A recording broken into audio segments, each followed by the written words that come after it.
As Lynn drove off to visit her parents, I waved with a smile. I was going to enjoy the next week. Sure, I'd miss her, but it was going to be great hanging out with the guys, too. 7 days wasn't a long time, really, but it was long enough. As much as my friends made fun of me, I was truly in love with that girl. We'd never been apart for longer than a weekend before, but even then we checked in with each other a few times a day.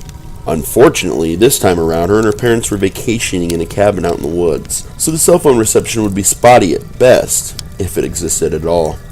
I likely wouldn't even hear anything from her until they were leaving, which made me more than a little nervous. Hopefully, though, everything would go well, and the time would fly by quickly. Later that evening, I went out with my buddies Greg and Nick. We planned to hit up a local club where one of our favorite local bands was playing. Thankfully, Nick had volunteered to be the designated driver, so Greg and I got completely shit-faced. The music was amazing, as it always was, and we enjoyed the 90s grunge theme of the club. It really took us back to the old days. I even bought the band a round of drinks and talked to them for a little while. All in all, it was a damn near perfect night. Nick dropped me off at home, and I wandered up to the front door. I took my keys from my pocket, slipped them in the lock, but found the door was already unlocked. That was odd. I could have sworn I'd locked it on my way out. I went into security mode and quickly stumbled into the house, grabbing a huge umbrella from the nearby stand as I went. I staggered into the living room with it held high over my head and came to an abrupt halt, seeing Lynn sitting there reading a book. I pulled a smooth move and put the umbrella away before she looked up with a loving smile. Have a good night, babe? I rose a brow and moved to sit next to her on the couch. Yeah, it was awesome. Shrug was playing tonight. What are you doing home, baby? I thought you were on the road to the cabin earlier. She smiled and shrugged. Well, about a half hour or so after I left, I got a call from Mom saying that Dad wasn't doing too well and we had to postpone until next weekend. It kind of sucks, but since I don't work weekends, I guess it's really not that big of a deal. I was a little concerned hearing that. What's wrong with your dad? Is everything okay? She nodded and put a hand on my leg. Yeah, just his blood pressure again. It sounds like. You know how stressed out he is all the time. I nodded. Her father had been, more stressed out than usual lately. I adored her father truly. He'd given me a lot of amazing advice over the years and welcomed me into their family almost immediately. He'd become something of a father to me, actually, more so than my own father had ever been. Somewhere I even still had a Uriah Heep album he'd given me in high school. Just one of those completely random memories. I was glad the man was going to be alright, though. The room was still spinning a bit from the alcohol, and I looked longingly at the kitchen for a minute. I hadn't realized how hungry I was up until that moment. I looked back at Lynn with a huge smile on my face. Babe, how much you love me. She set her book down and rose an inquisitive brow at that, certain I was playing her up for something or other. More than anything. An exact answer depends on what exactly it is that you want. I chuckled at that drunkenly before responding, as sweetly as I could manage. I would give you my kingdom for a bacon burger right now. Lynn smirked at my comment. And what kingdom would that be, Aaron? My smile faded a bit, as it took all the concentration that my drunken mind possessed to think of the name of my kingdom. I grinned again when I thought of an idea and told her all about it. The Kingdom of Never Sober, where the men drink all day and the ladies make bacon burgers. It's a magical world, really, full of great liquor and greasy foods. No one gets a hangover there either, which is why it's magic. She seemed impressed that I was able to string all that together and took some time to blatantly laugh at me before replying. Sounds like a very sexist kingdom, sweetheart. What if I want to drink all day and have someone make me burgers? I was quick to respond. Yes, I thought you might say that. As the king of never sober, I hereby make you my queen. As the queen, you shall drink or make burgers on alternating days, except for Sundays, when we shall drink beer together and eat pizza. 'Cause let's be honest, sometimes you just need a break from burgers. That, of course, elicited another laugh from Lynn. She ran her fingers through my hair for a moment before slipping off the couch. Only because I love you, my king, shall I make the burger that thou hast so humbly requested. I was actually a little surprised. While she did cook for me generally, she'd usually suggest that we get some fast food or something that she didn't have to cook so late. I assumed she was just in a great mood and decided not to question it, lest my bacon burger be forsaken. I lay down on the couch and closed my eyes to rest for a second. The next thing I knew, she was shaking me awake gently and laying my plated burger on the coffee table in front of me. Just as I shook off the sleep and woke myself up, she was coming back with a nice tall glass of milk. Ah, she knew me so well. I kissed her on the cheek and tucked into my food. I finished in record time and chugged that last half glass of my milk to wash it down. I looked over at her when I was done. Thanks, baby. I'm so lucky to have you. She smirked. Damn right you are. I laughed and stood up with a stretch. I took my plate to the kitchen sink and pre-washed the ketchup from it for an easy cleanup later. I wandered back into the living room with a yawn before looking at her again. I'm tired, baby. I think I'm going to head to bed now. Coming with me? She smiled at me over her book.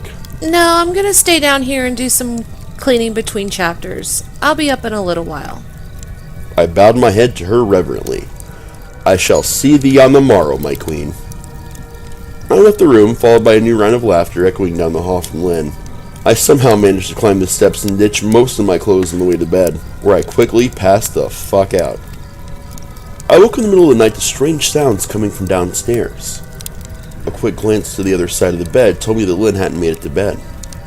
I blinked my eyes a few times, forced myself to stand, and walked out of our bedroom and down the stairs. I walked as quietly as I could, out of habit for the time of night. When I got to the bottom step, I looked both ways and ended up slowly following the sound to the bathroom. Noticing the door was cracked a little, I knocked on it before entering. Is everything okay, babe? I looked around the bathroom lazily before noticing the blood in the sink. I jolted, completely awake, and ran at her side.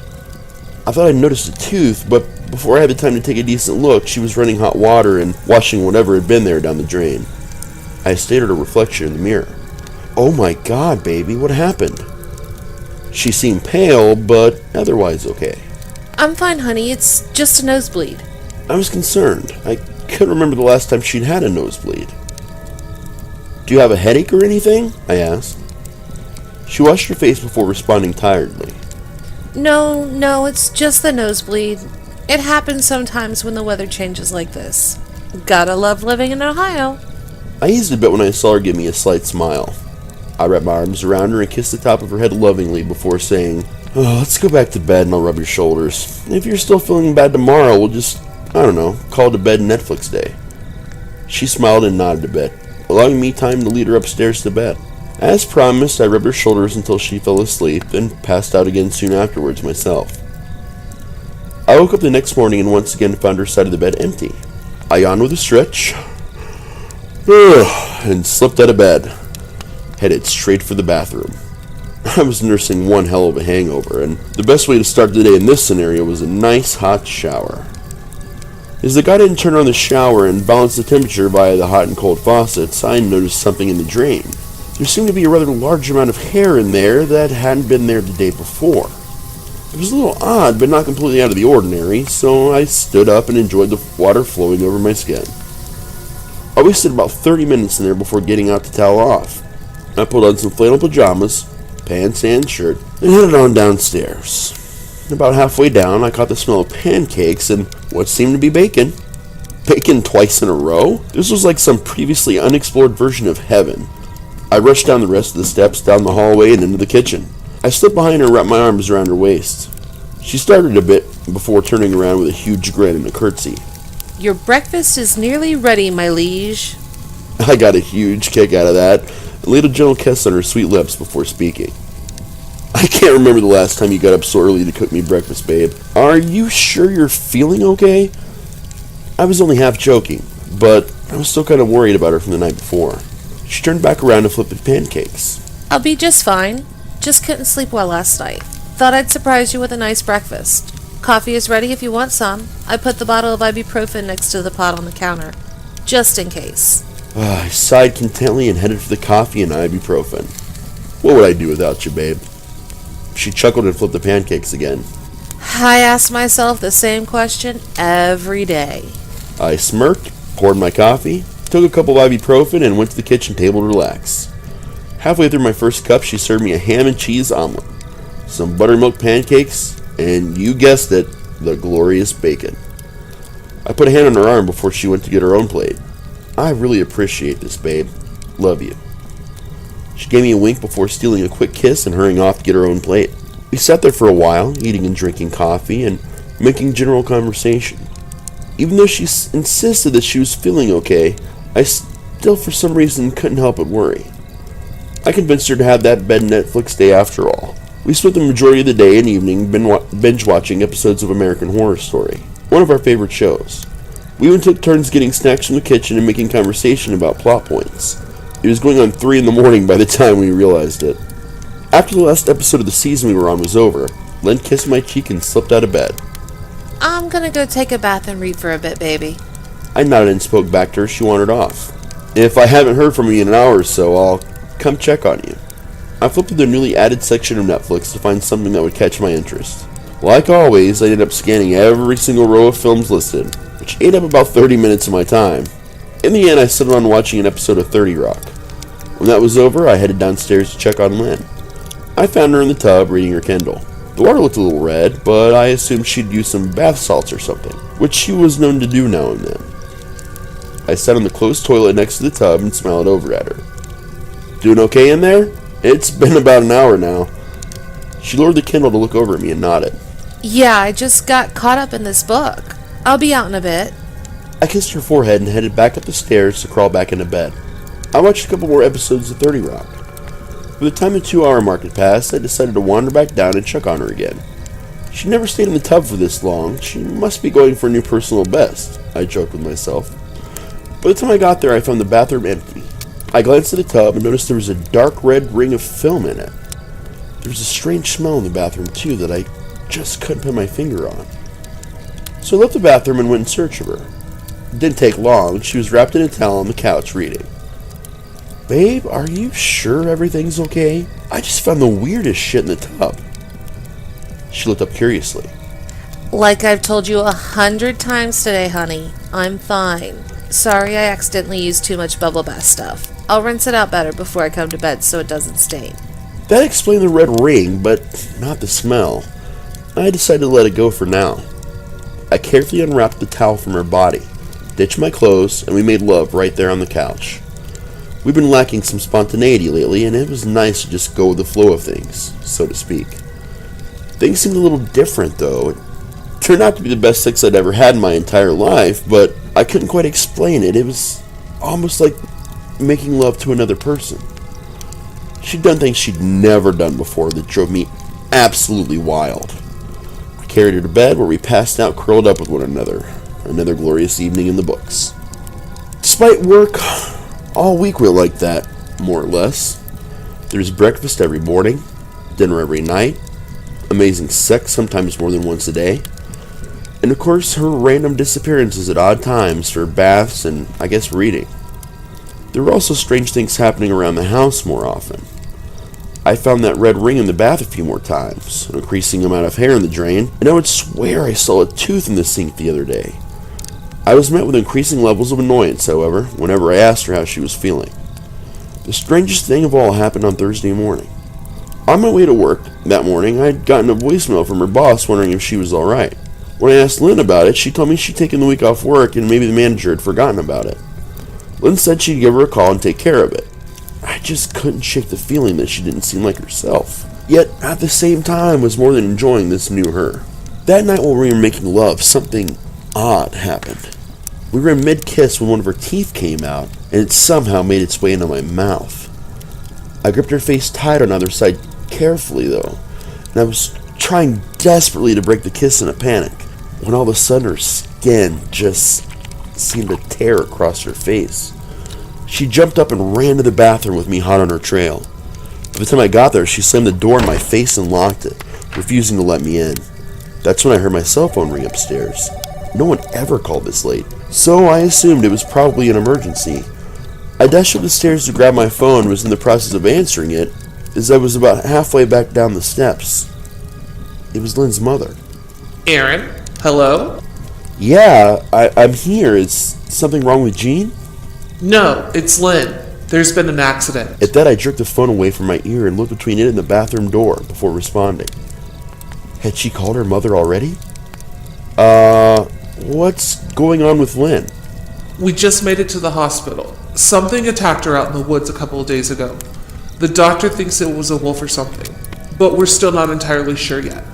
How quickly can you make it here? The whole world came to a standstill. How was any of this possible? Lynn was just on the other side of that door. We just made love, for fuck's sake. None of this made any sense to me. With the phone in my hand, I slammed my foot hard enough into that bathroom door to pop the lock. And as it flew open, I saw her. Or at least, what was left of her. Something stood there devoid of all skin, staring at me with her eyes.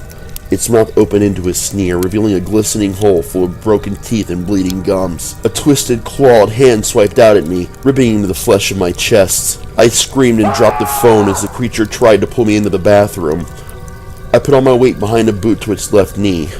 It roared as it stumbled, buying me just enough time to get the fuck out of there. I could hear Lynn's mom screaming over the phone as I ran past, but there was no time to pick it up now. I tore down the hallway and through the living room to the front door, with that thing in hot pursuit. It was close enough that I could smell its rancid breath as it breathed on my neck. I made it to the front door, but it was locked. I ducked just as it clawed at me, instead wedging those jagged claws right into the wood of the front door. It wailed as it wiggled around, attempting to dislodge itself. I grabbed a nearby lamp and smashed it over the thing's oozing head, but it didn't seem to faze it at all. I took off once again, this time for the back door. I made it there quickly enough and even managed to unlock it and slip out into the night as I heard the creature's screams thundering along behind me. Our closest neighbor was just to the woods behind the house, barely a quarter of a mile away. I made the journey a few times in the last year or so, and it was a fairly short one. Right now, however, it might as well have been across the whole goddamn country. I ducked through the bushes and under branches. All the while I heard it crashing along, slipping now and again from the gore that clung to its feet. I could hear more sheets of quickly decaying flesh slide off as I ran. It squished and oozed its way faster, starting to close the distance between us once again.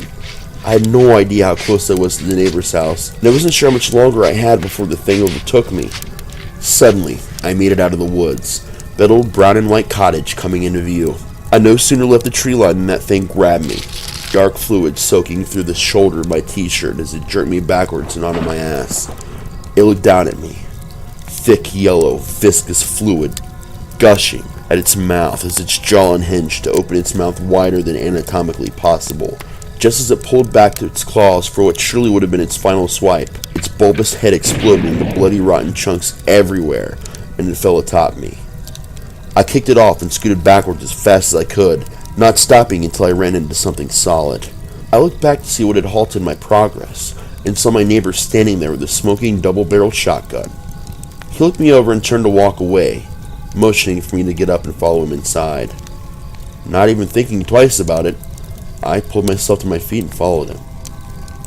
Once inside, he sat me down on his couch and slipped a beer into my hands. He sat in a recliner across from me and lit his pipe. We sat there in silence for a little while I drank the beer and tried to come to terms with what I'd seen. Eventually, I looked over at him, questions swirling in my brain. I started with the first thing that came to mind. What the fuck was that thing? He sighed and filled me in as best he could. There was no name he knew to call it, but he'd killed a few of them over the years in the area. They were known to take over the life of a loved one, and over time they'd eat you alive before moving on. He told me that it happened to him a few years back, and he'd never heard from his actual wife ever again. He thought maybe the thing had killed her, which of course immediately snapped me back to reality. I borrowed his phone to call Lynn's mother. I calmed her down long enough to tell her I'd been on the way to the hospital, and I'd explain everything when I got there. My neighbor drove me back to the house, and even came inside while I grabbed my keys and packed a few things. Before I left, I locked up and thanked my neighbor for his assistance. He promised to tell me more about the creature when I came back. Lynn and I decided to move in with her parents for a while. Jean and I took care of the move, while Lynn's mother took care of her. I never did speak to my neighbor about the creature again. I just couldn't handle any more information than I already had. To this day, I see my wife in a different way. When I stare into her eyes, all I can see is that creature looking at me in the bathroom. I never told her or her family the truth of what happened to me. I made up lies about a stupid injury, and they didn't ask a lot of questions. Yesterday morning, I went to take a shower and noticed a foul-smelling ring in the tub. Her mother made a grand breakfast that morning.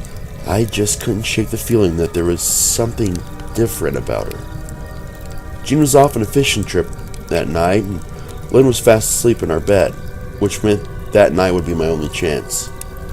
I was standing in the hallway outside of her room with a butcher knife at 3 a.m. I could hear her, breathing deeply. I crept slowly into the room, knowing that only one of us would survive the night. Just as I started to bring that gleaming blade down into pale flesh, she turned to look at me. There was a grin there I didn't expect, crawling languidly across what were once beautiful features.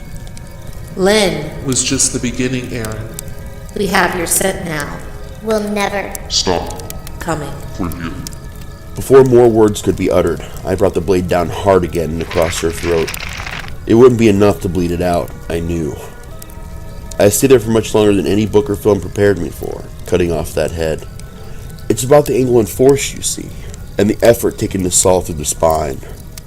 As that head rolled to the side, I allowed myself a small smile of satisfaction. It seemed like I'd be going back to visit my neighbor after all.